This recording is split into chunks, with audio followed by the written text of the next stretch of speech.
traffic. Freedom Fox taking runway 26 at Alpha 2, be straight out westbound.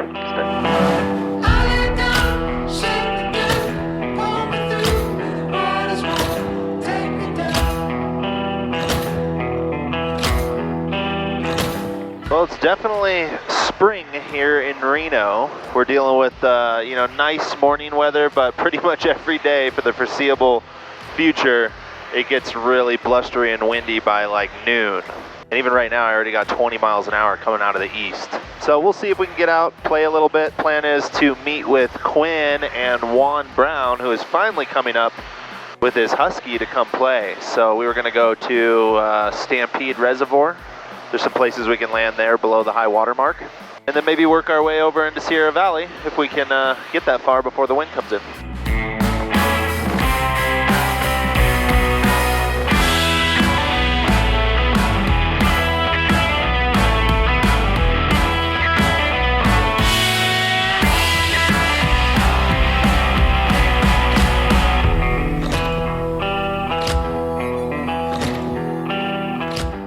Big gas pipe right in the middle of this thing. Oh, I wish there was a way for me to show you guys or to translate smell through video, but it's just because of there must have been fog this morning, but there's dew on all the grass and everything's just a little damp. Everything's blooming for the spring and oh, it smells so good out here. And I mean, this time of year, even the desert smells pretty good, but once we get up into the trees and the grassy areas up in the Sierras, it does smell so nice. Anyway, this is that gas pipe I was talking about. I'm assuming it's a gas pipe, but this thing was sitting right in the middle of the runway. So I'm gonna just at least tuck it off by a rock. That way, if you're hitting that rock, you're messing up your day anyway. So there we go. I think I'm gonna throw the drone in the air just because it's so dang beautiful out, and then we'll get back up in the air.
The geese aren't too stoked I came and landed where they were hanging out. Sorry, geese. Anyway, welcome back to the island. I know you guys have been here before. This is where I did that spoof with the RC plane. But man, it's funny, I kind of enjoy lone wolfing it, especially after that last trip down in Red Bluff where we kind of, you know, had such chaos with so many airplanes that at times it's nice just to come out and be, you know, by yourself and enjoying the silence for a minute. Not that I like flying by myself too much. I think there's a little bit of safety in numbers. If something were to happen, you're always a little better off if someone's there to kind of get help coming your way. But anyway, island.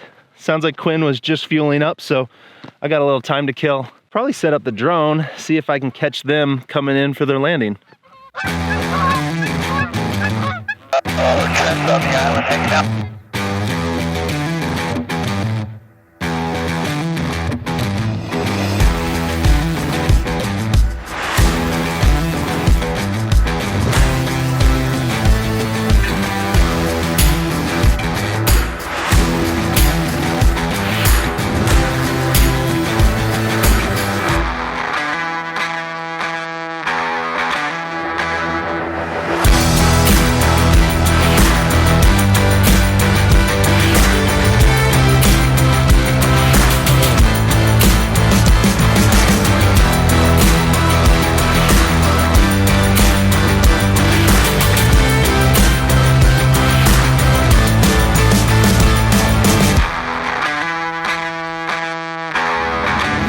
Oh, hey, Bill. Oh, hey Trent, how are you? Long time no see, Long huh? time, man. Bill was with us over the weekend, so it's been a total of 3 days that we had off. Morning, Trent. Good to How you see you. doing, man? How you been? Good. How are you, man? Nice to Good to see see you. you. Who's this character, Trent? That's Bill. Bill. You know Hi, Bill. Morning, Bill. How you doing? Good. Nice I to meet realized you. I haven't Nice seen landing. you since you left for Alaska. It's been like 4 months. Yeah. Oh man, and we just had a whirlwind epic trip to Wayne, Nebraska for the Mayday Stole Drag. I know. I was so bummed I didn't make that. Yeah, it was an awesome trip, and I can understand why, because we were surrounded by weather and winds. Yeah. We're lucky with those that got in. You know, the entire West Coast contingent, if they didn't leave 2 weeks early, nobody went because of the weather. Yeah. You But know. you guys got the FAA accreditation? We That's got awesome. national Awesome. accreditation. We're the Congratulations, only man. air Congratulations, racing man. class that has its own national accreditation. So that's kind of a big deal. It's mean, awesome. So basically what that means is it's not just Reno that we can race at. You're like, I mean, this is like Red Bull Air Race status. Like those are the only other guys, right? No, it is 100%. And so with that said, you know, we've got all of our classes at Reno, be it the Unlimiteds to the T6, the Sport, the Biplane, the Formula, Stole. Well, we all fall underneath this Reno waiver forever, and the classes underneath Reno, well, that was awesome. That was a big goal, but now we have this national accreditation, which is massive. We don't take that lightly. And for those that don't know what we're talking about, Stole Drags, which is the racing, that's the head-to-head kind of down and back racing that originated at the High Sierra Fly-In, that we were able to get into the Reno air races, not last year because of COVID, but the year before, and we were able to get signed off under their waiver, but now Quinn was able to actually get his own like top-down FAA accreditation, so it's like they can take these races anywhere. They no longer have to operate only under the Reno waiver, so it's pretty rad. Juan, I have not seen your Husky. Come meet the Let's- Husky, man. So she's a lot heavier than anything you guys are running, and I've screwed up and put a full load of fuel on. Not thinking today was going to be like today, but this is a 1987 Husky A1. I come home from a trip on a Thursday evening, and I'm laying there in bed dreaming about airplanes, looking at barnstormers and the controller, and this N number, November 4, Quebec Romeo, pops up on the controller for sale back at the factory in Afton, Wyoming, Aviat Aircraft. For Quebec Romeo, I just about jumped out of my bed, and I say, I know this airplane. I knew it since it was brand new. Really? The original owner, Bart Reeby, bought it in 1987 and brought it right to Grass Valley. He's the owner of Reeby's Automotive, Napa Auto Parts chain stores, and wow. This aircraft has lived in Nevada County its whole life. And I kind of grew up with this airplane, so I knew every maintenance detail on it. It had always been maintained right there locally. Yeah. And I knew of its damage history as well, and it had been factory rebuilt by the company about 10 years ago, and then it was rebuilt again recently. Bart did sell it. There was a middle owner briefly. He ground looped it. They factory rebuilt the right wing, and then they put it up for sale, and that's where I found it. So I call them on Friday. I'm too late to wire money. I get on an airliner on Sunday, and I haul potatoes out there, and on Monday morning I'm banging on the door of Aviat Aircraft. Here, take my money. Are you sure you want to ride it or fly it or see if you even fit? No, I'll just take it. Love it. We took a hop around the pattern with young Bobby Druin and brought her home. And have you been doing much off-field stuff with it yet? Just a little bit. This is the first day up here at these kind of elevations. It changes things. Field. It changes things, and I'm concerned about that fuel load of it, so I want to stick with the longer strips today. Yeah. I was just thinking that, you know, to keep them lengthy right now for the time being, there's some nice landings that, and so we can get Juan to burn some fuel off. We can talk about our next landing just going up the north side of the shore. So we're sort of on a left base for final to where I go fishing up there, and it's about 1,000 feet. It's a long left base. We're gonna go down the shoreline, all the way down the shoreline, and the bay runs all the way up into the end back here, and we'll play back here in a little bit, but we're just gonna go down this this north shoreline, and there's a point right here. And we'll be on left base to final, and that point is right here. This is a great fishing spot, and this is a great spot to work on our skills as far as the power and energy management goes, as far as getting short. But you got 1,000 feet here, and you got a beautiful go around to come back. Again, it'll be counterclockwise. You join the shoreline, you'll come across the channel right here, which is, call it maybe 600-800 feet wide, bleed speed, and then I got nice rock cairns here. If you're long, you're plenty good. And then it's a nice long beach. And if you don't like it, you make the left turn, go around. But this is every bit of 1,000 feet. And again, we go down that shoreline, make a nice left turn onto the beach, and you guys will be laughing.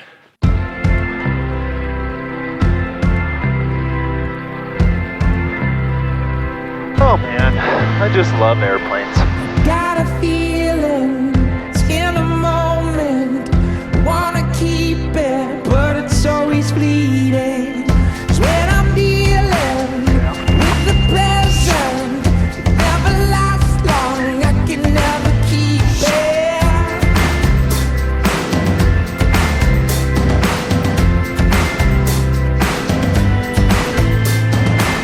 I dig my fingers in, try to keep my eye on it. I disappear and again when I blink it vanishes. I wanna stop the drops dripping from a cold cone before I can finish. I'm a bottle on a cold stone. It's melting in my icebox. Dude, look at this. This is like grass, like turf. Yeah. It's incredible. Yeah, these are the things we don't like hitting, but they're actually like super thin and like don't really do much, but you don't want to take them through your prop. Go down valley here, and we'll stay on the right side, and we'll just kind of bounce through. We'll fly low on a couple different ones. Because I haven't flown back here yet this summer, since it's been last fall, let's do some flyovers and just kind of look at the options back in here. And go over to the other side, and we've got Stampede Southwest. That beach on Southwest is huge right now. I went to Southwest this morning. It's nice. It's nice. It's leaking on my time. It's melting in my icebox. But can I keep our moment frozen? But can I keep our moment frozen?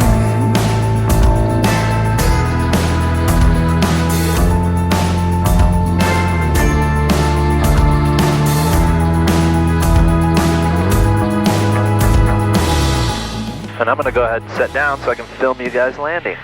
This is a nice meadow, nice and long in there. Yeah, I've landed here before without you just coming the other way.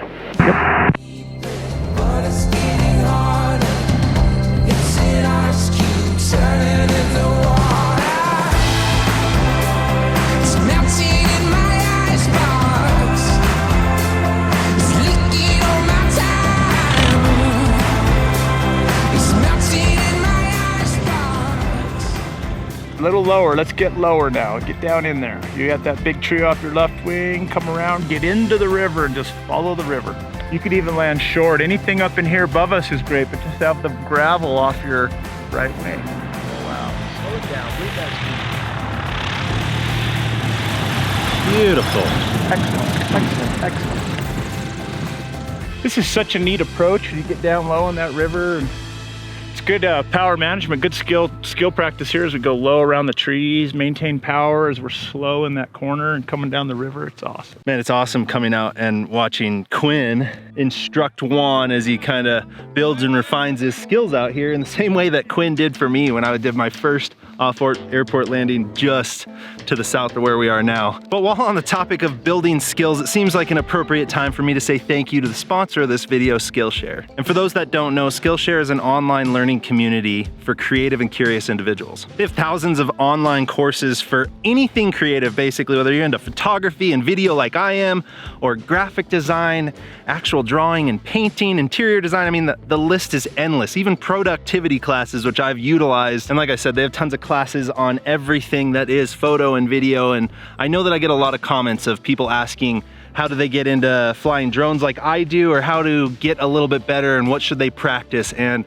honestly, Skillshare is the place to go. Some buddies of mine over at Wild Rabbit Aerials did, I think it was Drone Cinematography 101 or the basics, and they also have a more advanced version. So if you're into drones, I highly suggest you check out that class. And yeah, just like flying, keep building those skills, keep refining, keep sharp, keep on top of it. We don't want our brains to fade away as we get older, and you gotta stay creative. So anyway, the first 1,000 of my subscribers to click the link below will get 30% off an annual premium membership. And if you had already clicked and gotten the free trial, you can still click the link below, so don't worry about that. But make sure to check out Skillshare. Thanks again, Skillshare, for sponsoring this video.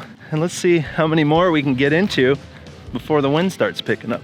We're gonna depart. We still manage our airspeed. Everything's the same, downwind. Looker's right to the big tree. We get into the river. Instead of that last left turn here for final, we're going straight. Oh, you're gonna take him into No problem. shorty. No problem. And that big tree's on his right. So we're gonna do a couple approaches. He can feel it out. There's no pressure. If at any time you don't like it, you don't have to go. But I would never take you there after watching what I've watched. If he wasn't given comfortable. and given the rollout. It's super long. It's super long. We'll coach you through it. We got a long takeoff. Yeah. Trent, do you want to take off and go land there? Yeah, And then give us film a demo. And just give us the demo. We can see it from here, so we can see it. Yeah. Trent, I got a question for you. Yeah. How many hours did you have before you come out here and start doing this stuff? Because this is real, man. And So I was just mentioned that in the video. Stampede Southwest. I had just got my Kit Fox. I was on 800 tires. I had an 80 horse. I had my wife in the plane, full fuel. Ran into Quinn at the Truckee Airport. the Pied Piper said, "Come He's on, like, come follow me." Well, we took you to Stampede Southwest. First thing in. Yeah, and I got in his wake turbulence and it shook me on the way in, but I was doing a couple rounds like he's telling us to do. Yeah. And Haley was like, "You need to land. I'm gonna puke."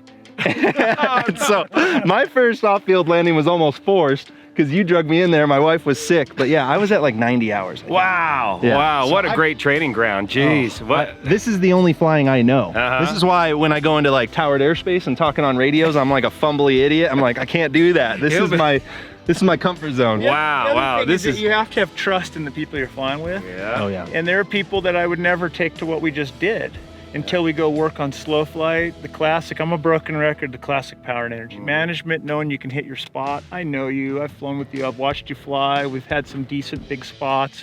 This next one is a big spot. It just looks tight from the air. The visual is the psychological mind mess because you're like, my God, that's short. But when you're on the ground, you're like, oh, he's capable aircraft and what we have. And like, you know, once we establish that trust, it's critical that you have to trust me, I trust you. And then it comes back on you as PIC ultimately to make the ultimate choice on whether or not you're comfortable with it, because there's no pushing, there's no pressure.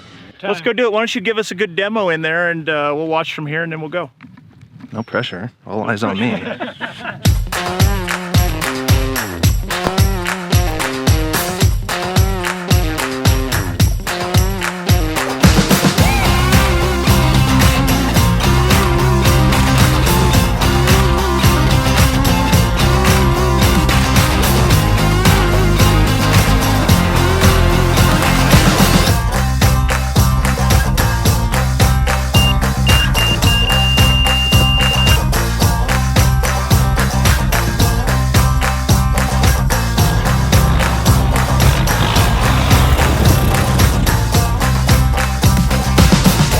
Yeah, and Juan, once you're on the ground, just aim for the yellow grass up ahead. That's what it looks like from here is the easiest thing to see.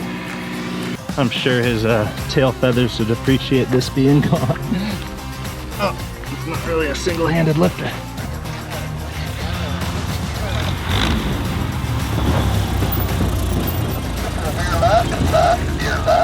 That's okay. Good job. Quinn is like that soothing voice that talks to you on the other end of the radio as Juan's going through some creeks there. He's like, that's all right, that's okay. Looking good, you're looking great. Just listen to Quinn, you'll be all right. Doing Go a little low. Yippee! You're okay.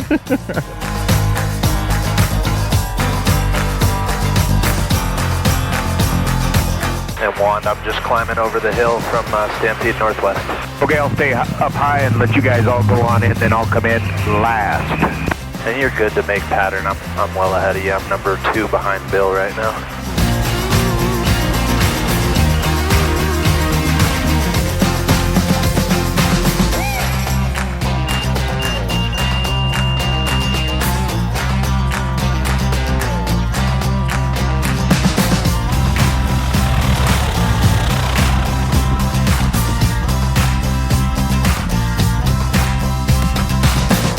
So we pilots fly around, we drink lots of beer and drink that dark colored whiskey.